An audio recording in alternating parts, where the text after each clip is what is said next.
बोले शंकर भगवान की जय। 13वां अध्याय दुर्वा गणपति व्रत विधान। सनत कुमार बोले, हे भगवान, किस व्रत के द्वारा अतुलनीय सौभाग्य प्राप्त होता है और मनुष्य पुत्र पौत्र धन ऐश्वर्य तथा सुख प्राप्त करता है? हे महादेव, व्रतों में उत्तम उस व्रत को आप मुझे बताइए। ईश्वर बोले, हे सनत कुमार, तीनों लोकों में विख्यात दुर्वा गणपति व्रत है। सर्वप्रथम भगवती पार्वती ने श्रद्धा के साथ इस व्रत को किया था। हे मुनिषत्तम, इसी प्रकार पूर्व में सरस्वती, महेंद्र, विष्णु, कुबेर, अन्य देवता, मुनिजन, गंधर्व, किन्नर, इन सब ने भी इस व्रत को किया था। श्रावण मास में शुक्ल पक्ष में जो शुद्ध तथा महापुण्यदायिनी चतुर्थी तिथि हो, उसी दिन सभी पाप समूहों का नाश करने वाले इस व्रत को करना चाहिए। इस चतुर्थी के दिन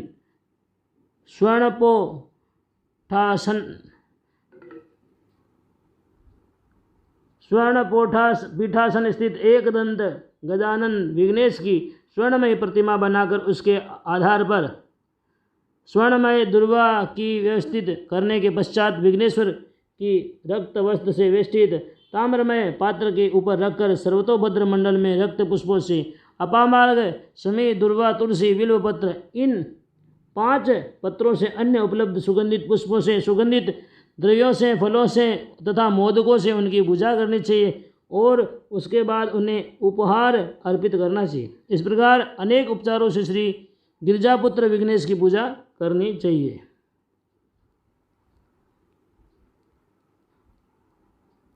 इस प्रकार स्वर्ण निर्मित इस प्रतिमा में विघ्नेश का आह्वान करता हूँ। कृपानिधि पधारे। इस स्वर्णमय सर्वोत्तम रत्न जटित सिंहासन को मैंने आसन के लिए प्रदान किया है। विश्व के स्वामी इसे स्वीकार करें।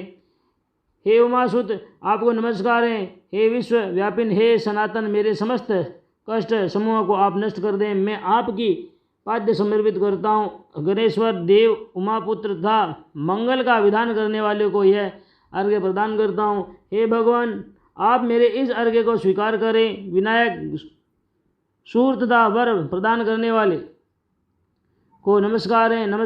मैं आपको यह अर्घ्य अर्पित करता हूँ, इसे ग्रहण करें। मैंने गंगा आदि सभी तीर्थों से प्रार्थनापूर्वक यह जल प्राप्त किया। हे सूर्यपुंगव, आपके स्नान के लिए मेरे द्वारा प्रदत्त इस जल को स्वीकार कीजिए।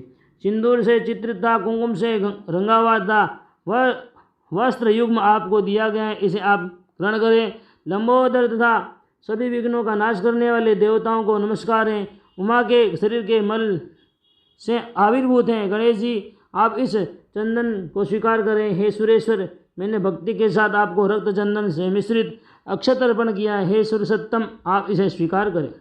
मैं चंपा के पुष्पों, केतकी के पत्रों तथा चपा कुसुम के पुष्पों से गौरी पुत्र की पूजा करता। आप मेरे ऊपर प्रसन्न हो सभी लोकों पर अनुग्रह करने तथा दानवों का वध करने के लिए स्कंद गुरु के रूप में अवतार ग्रहण करने वाले आप प्रसन्नतापूर्वक यह धूप लीजिए। परम ज्योति प्रकाशित करने वाले तथा सभी सिद्धियों को देने वाले आप महादेव पुत्र, मैं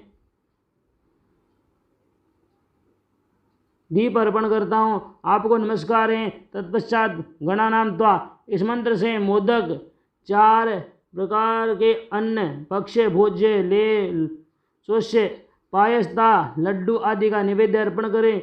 मैं आपकी मुख शुद्धि के लिए आदरपूर्वक कपूर, इलायची तथा नागवल्ली के दल से युक्त तांबूल आपको प्रदान करता हूँ।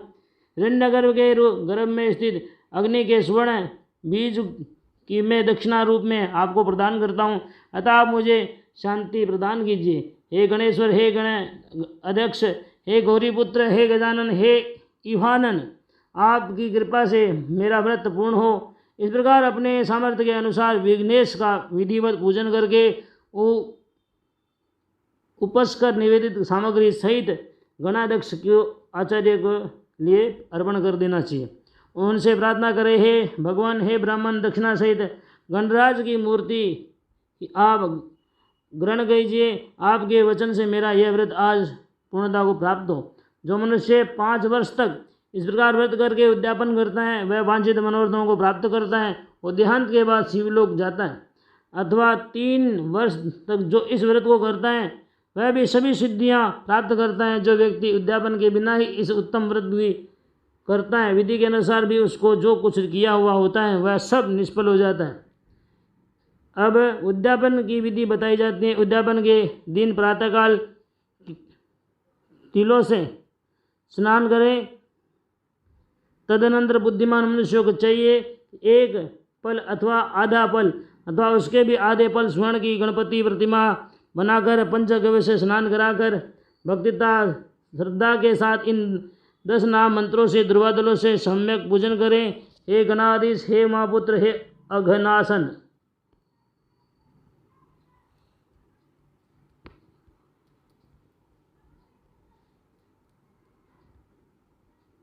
हे विनायक, हे ईशपुत्र, हे सर्वसिद्धि प्रदायक, हे एकदंत, हे ईभवक्त्र, हे मूषकवान, आपको नमस्कार है। आप कुमार गुरु को नमस्कार है। इन नाम पदों से पृथक पृथक पूजन करें।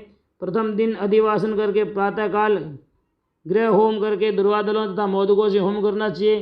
तत्पश्चात पूर्णावती देखा आचार्य आदि का विधिवत पूजन करना चाहिए और घट तुल्य थनों वाले वत्स सहित गाय का दान अपने वित्त के अनुसार करना चाहिए। हे वत्स, इस प्रकार व्रत करने पर मनुष्य सभी मनोरथों को प्राप्त कर लेता है। हे सनत कुमार, अपने प्रिय पुत्र गणेश के व्रत करने से संतुष्ट होकर मैं उस मनुष्य की पृथ्वी पर सभी सुख प्रदान करके अंत में उसे सद्गति देता हूँ।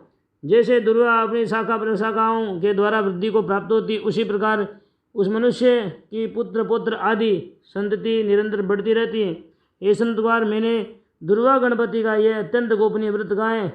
सुख चाहने वाले को इसे सर्वोत्कृष्ट व्रत को अवश्य करना चाहिए। इस प्रकार श्री स्कंद पुराण के अंतर्गत ईश्वर सनत कुमार संवाद में श्रावण मास महात्म्य में दुर्वा गणपति व्रत कथन नामक 13वां अध्याय पूर्ण हुआ। बोले शंकर भगवान की।